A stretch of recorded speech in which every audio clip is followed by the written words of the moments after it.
Viral হওয়ার জন্য cake না বিক্রি না করতেছে। আমি যে আজকে কেক বিক্রি করতেছি এটা কিন্তু না, আমি আগেও কেক বিক্রি করছি। কেকের কথা আর কি বলবো, এখন তো সব জায়গায় কেক এত পরিমাণ ভাইরাল, আশেপাশের মানুষজন হয়তো বকাও দিতে পারে, কারণ কেক বিষয়টা অনেক সেন্সিটিভ হয়ে গেছে। কেক দেখতেছে, এগুলা কে বানাইছে? আমি অ্যান্ড আমার আম্মু।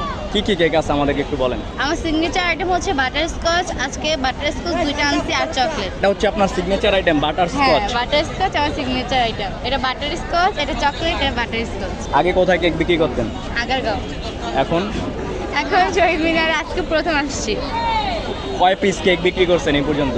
আগারগাঁওতে আমি প্রতিদিন 10টা করে নিতাম। আমি আগারগাঁওতে 5 দিন গিয়েছিলাম, তো হিসাব করেন। আর আজকে এখানে আমি 3টা আনছি। আগারগাঁওতে এত ঘন্টাতে আমার সেল হয়ে যায়। 100 টাকা পিস না এটা বাটার স্কচ? হ্যাঁ, এটা হচ্ছে ক্যারামেল দিয়ে বানানো, এমনকি এটাতে কাজু বাদাম, তার পেস্তা বাদাম এটাতে আছে।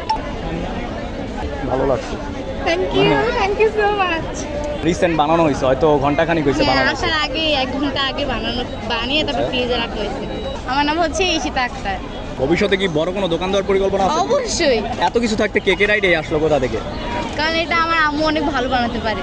নাকি সব জায়গায় ভাইরাল হচ্ছে সেটা দেখে? না, আমি যে আজকে কেক বিক্রি করতেছি এটা কিন্তু না, আমি আগেও কেক বিক্রি করছি। এটা হচ্ছে চাষারা কেন্দ্রীয় শহীদ মিনার, নারায়ণগঞ্জ। যে দেখতে পারতেছেন আমার পেছনে হচ্ছে শহীদ মিনার। এই লোকেশনে যদি কেক বিক্রি না হয়, তাহলে নতুন লোকেশনে বিক্রি হলে সেক্ষেত্রে কিন্তু আপনারা আপডেট পেয়ে যাবেন। আপুর যে পেজ আছে পেজে দেওয়া হবে। দিলে আপডেট পেয়ে যাবেন।